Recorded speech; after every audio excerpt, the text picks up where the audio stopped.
স্নিগ্ধাৰ নিচিনা ছোৱালীয়ে ইয়াত আহি ৰেম্পত ইয়াত খোজ দিব কোনোবাই ভাবিছিলে নেকি? সময়ত আমাৰ ল'ৰাবিলাক কি বন্দুক লৈ পেলাই গুচি যোৱা নাছিলে বন্দুক লৈ?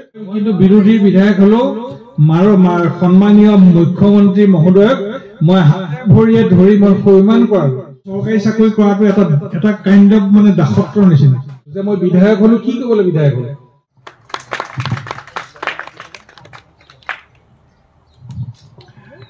এতিয়া আমি বিধায়ক ডাঙৰীয়াক ঠোঁটকৈ এষাৰ ক'বলৈ আমি অনুৰোধ জনাম।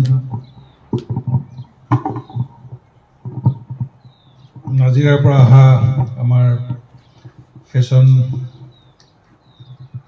ডিজাইনাৰ আৰু ফেশ্বন বিভাগৰ প্ৰবক্তা প্ৰাঞ্জল প্ৰতিম দত্ত, ইয়াত উপস্থিত থকা মোৰ ভতিজা মুন দত্তকে প্ৰমুখ কৰি ইয়াত উপস্থিত থকা আজি ফেশ্বন জগতৰ লগত জড়িত সন্মানীয় ব্যক্তিসকল আৰু প্ৰশিক্ষাৰ্থীসকল, সন্মুখত বহি থকা মোৰ শ্ৰদ্ধাৰ নব আছে আৰু অন্যান্য দৰ্শক যিকেইজন আছে, এইটো এটা খুব ভাল চিন্তাৰ বিকাশ। এইটো এটা খুব ভাল চিন্তাৰ বিকাশ হৈছে, চিন্তাৰ মানে মগজুত এটা বিকাশ ঘটিলে। এই বিকাশটো এনেকুৱা, শ্ৰীমান মুন খুব চিন্তা চৰ্চা কৰি থকা এক প্ৰতিভাৱান ব্যক্তি আৰু বয়সৰ লগে লগে সকলোৰে মগজুত যেনেকে বিভিন্ন চিন্তাৰ উদ্ৰেক ঘটে, ঠিক তেখেতৰো মূৰত এটা খেলিলে, মানে এইটো ভগৱানে তেনেকে বস্তুবিলাক সৃষ্টি কৰে। সেইটো এটা ভাল চিন্তা যে এই কামটো কৰিব পাৰি নেকি, যিটো মই হয়তো কেতিয়াও ভবা নাই বা অন্যই হয়তো কোনো ভবা নাই, কিন্তু মোনে এই কথাটো ভাবিলে বা তেওঁৰ লগত যিসকল সহযোগী আছে বা তেখেতক যদি কোনোবা আইডিয়া দিলেতো খুব ভাল। প্ৰথম কথা, মোৰ বন্ধুবৰ শ্ৰীযুত দিলীপ দত্ত স্কুলৰ প্ৰতিষ্ঠাপক অধ্যক্ষ, তেওঁৰো ঠিক তেনেকুৱা এটা চিন্তাৰ উদ্ৰেক যে মেলামাটিত এই শ্ৰমজীৱী থকা এই শ্ৰমজীৱী মানুহখিনি ল'ৰা ছোৱালীখিনিক শিক্ষা কেনেবাকে দিব পাৰি নেকি, কাৰণ ইয়াৰ পৰা বহুত টকা পইচা। কিন্তু দিলীপ দত্তই কি কৰিলে, ইয়াতে এই মাটিডোখৰতে এখন চালুকীয়াকে স্কুল এখন আৰম্ভ কৰিলে। আজি মেলামাটিৰ এই শ্ৰমজীৱী মানুহখিনিৰ ল'ৰা ছোৱালী তেওঁলোকৰ ঘৰত হায়াৰ ছেকেণ্ডেৰীত ফাৰ্ষ্ট ডিভিজন, মেট্ৰিকত ফাৰ্ষ্ট ডিভিজন, এনেকুৱা ধৰণৰ মানে এটা নভবা নিচিন্তা এটা কাম হ'ল। এটা নভবা নিচিন্তা ল'ৰা ছোৱালীবিলাকে তেওঁলোকৰ সন্তানবিলাকে কৃতিত্ব অৰ্জন কৰিলে যে মেট্ৰিকত ফাৰ্ষ্ট ডিভিজন পাইছে মোৰ ল'ৰাই, হায়াৰ ছেকেণ্ডেৰীত মোৰ ছোৱালীয়ে ফাৰ্ষ্ট ডিভিজন পাইছে, ডাঙৰ মানুহ হ'ব, ডাক্তৰ ইঞ্জিনিয়াৰ হ'ব বা অন্য কিবা ডাঙৰ গেজেটেড অফিচাৰ হ'ব। ঠিক তেনেকুৱা ধৰণৰ কিছুমান তেওঁলোকে কোনোদিন নভবাকে তেওঁলোকৰ সন্তানবিলাকে নিজৰ এই স্কুলৰ দ্বাৰা প্ৰতিভা বিকাশ কৰি তেওঁলোকে সেই জগতখনলৈ আকৌ আগুৱাই গৈছে। ঠিক তেনেধৰণে সেই একেখন ঘৰৰে ল'ৰা তেওঁৰ মূৰত এইটো চিন্তা খেলালে, কাৰণ আমাৰ ইয়াত ল'ৰা ছোৱালীবোৰ সুন্দৰ সুন্দৰ ল'ৰা ছোৱালী, স্বাস্থ্যৱান ল'ৰা ছোৱালী। গতিকে এই ল'ৰা ছোৱালীবিলাকক আজি ইলেক্ট্ৰনিক্সৰ যুগত চবেই দেখিছে, মিছ ইণ্ডিয়া, মিছ ৱৰ্ল্ড এইবোৰ দেখি আছে, বিউটি পিজেণ্ট টিভিত দেখিছে, গুৱাহাটীত আহিছে, যোৰহাটত দেখিছে। দেখাৰ লগে লগে কোনোবাই যদি পাৰে মই কিয় নোৱাৰিম, কথাটো তেনেকুৱা। এতিয়া আমাৰ শ্ৰীমতী তামান্নাইনো কেলে নোৱাৰিব, নিৰ্মালী দেৱীয়েনো কেলে নোৱাৰিব, এতিয়া আফৰোজ আফ্ৰিদিয়ে কিয় তেওঁ ইনষ্ট্ৰাক্টৰ হ'ব নোৱাৰে? তেওঁৰ এতিয়া কথাটো এনেকুৱা হৈছে যে আমাৰ এইবিলাকৰ যোগেদি আটাইতকৈ ডাঙৰ কথাটো হৈছে যে আমাৰ সংস্থাপনৰ এটা দিহা ওলাই গৈছে। কিবা এটাতো কৰিব লাগিব, নহ'লেতো মাথাটো গৰম হ'ব।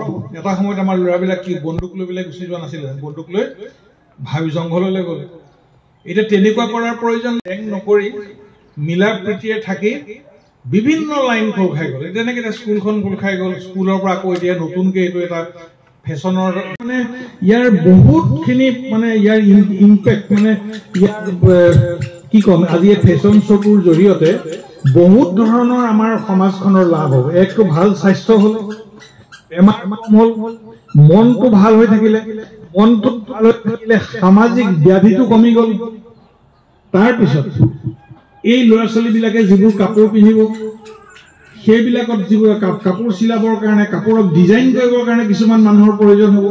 এনেকে ধৰণে ইটোৰ পিছত সিটো লাইন খোল খাই গুচি যাব। আৰু ভাৰতত এদিন এনেকে যেতিয়া এইবিলাক লাইনবোৰ খোল খাই যাব, আমাৰ যিটো নিয়োগ সৃষ্টিৰ কাৰণে আমি চৰকাৰক চাকৰি বিচাৰি আছো, চৰকাৰৰ চাকৰি কৰিবলৈ কোনো নাযায়। সেই নিজৰ নিজৰ লাইনত যাব। কাৰণ চৰকাৰী চাকৰি কৰাটো এটা কাইণ্ড অফ মানে দাসত্বৰ নিচিনা।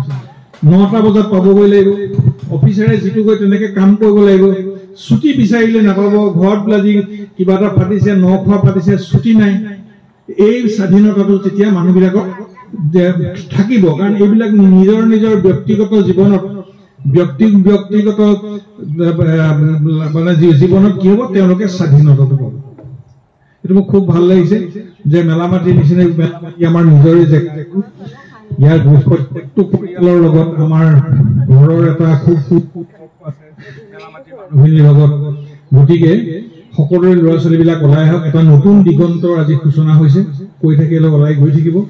গতিকে আমাৰ উদ্যোক্তা মণ্ডলীৰ শ্ৰীমান মুনৰ লগতে তেওঁৰ পৰিয়াল আৰু আমাৰ যিসকল সহযোগী আমাৰ প্ৰফেচাৰ ছাৰ আছে, আপোনালোকৰ জীৱন সুখ আৰু সমৃদ্ধিৰে পৰিপূৰ্ণ হওক আৰু এটা সফল জীৱন আপোনালোকৰ ভগৱানে আল্লাহ ঈশ্বৰে আপোনালোকক আনিছে। এটা ভাল উদ্দেশ্যত নিজক নিয়োজিত কৰাৰ বাবে মই নিজেই আপোনালোকক মই আশীৰ্বাদ দিছো, মই প্ৰশংসা কৰি খুব ভাল লাগিছে যে আমাৰ যে এই ল'ৰাবিলাক যে এনেকে ওলাই আহিছে, আহি পেলাই আমাক সুদূৰ নাজিৰাৰ পৰা আহিছে, গোলাঘাটৰ পৰা আহিছে। ভাগ্য ভাল, মই কাকডোঙা দলঙৰ পৰা এইটো মই বনালো, কিন্তু গোলাঘাটৰ পৰা কাকডোঙালৈ অজন্তা বাইদেৱে কেতিয়াকে ৰাস্তা বনাই সেইটো মই নাজানো। তেওঁ নিজে তেওঁ ফাইনেন্স মিনিষ্টাৰ, কেলে বাইদেৱে বনোৱা নাই মই বিধানসভাতো কৈছো। মই কিন্তু বিৰোধী বিধায়ক হলেও সন্মানীয় মুখ্যমন্ত্ৰী মহোদয়ক মই হাতে ভৰিয়ে ধৰি মই সন্মান কৰালো যে ৰাস্তা যেতিয়া বনাই থাকিব, এইটো ৰাস্তা হ'ব। এতিয়া 200 কোটি টকীয়া ৰাস্তা আমাৰ ধৰাৰি হৈ আছে, কমাৰ বন্ধাৰ নিচিনাকে বহল ৰাস্তা হ'ব। কিন্তু অন্তত মই লাগি যে মই এইটো কৰিব পাৰিলো, মই নিজে আত্মসন্তুষ্টি পাইছো যে মই বিধায়ক হলো। কি কৰিবলৈ বিধায়ক হলো? ৰাইজক যদি ৰাস্তাটোতে মই বনাই দিব নোৱাৰো, পানী এটোপা মই খুৱাব নোৱাৰো, মোৰ বিধায়ক হোৱাৰ সময়টোতো মোৰ এনেই যাব। সেইকাৰণে ময়ো এতিয়া মানে সুখী যে আমাৰ গোলাঘাটৰ পৰা আহিছে, অন্তত যে তিতাবৰৰ দলংখন পাৰ হোৱাৰ লাগে এইখিনি শান্তিত আহিছো। এইটো ৰাস্তাও হ'ব এতিয়া। সকলো ভালে থাকক। খুব ভাল লাগিলে। বিশেষকৈ মুনক মই বহুত আশীৰ্বাদ দিছো। মোক মাতিলে, মই মুনে মতাৰ কাৰণে মই খুব মোৰ ভাল লাগিল যে এটা নতুন এনেকুৱা ধৰণৰ নতুনত্ব থকা কামত মই সকলোৱে আকৰ্ষিত হয়। কোনোবাই ভাবিছে নেকি মেলামাটিত তেনেকে ফেশ্বন শ্ব' হ'ব? স্নিগ্ধাৰ নিচিনা ছোৱালীয়ে ইয়াত আহি ৰেম্পত ইয়াত খোজ দিব কোনোবাই ভাবিছিলে নেকি? গতিকে সকলোকে আশীৰ্বাদ থাকিলে আৰু জীৱনটো খুব ভাল হ'ব। ভৱিষ্যতে মোৰ ফালৰ পৰা মই যি পাৰো, কিবা যদি চৰকাৰী সহায় কৰিবলগীয়া হয় মোৰ ফালৰ পৰা মই কৰিবলৈ মই সদায় ৰেডি। গতিকে সকলোকে আশীৰ্বাদ থাকিলে আৰু ধন্যবাদ মোক আদৰ আপ্যায়ন কৰিলে। এই দুআষাৰকে আজি মই কৈ মোৰ বক্তব্য সামৰিছো। ধন্যবাদ।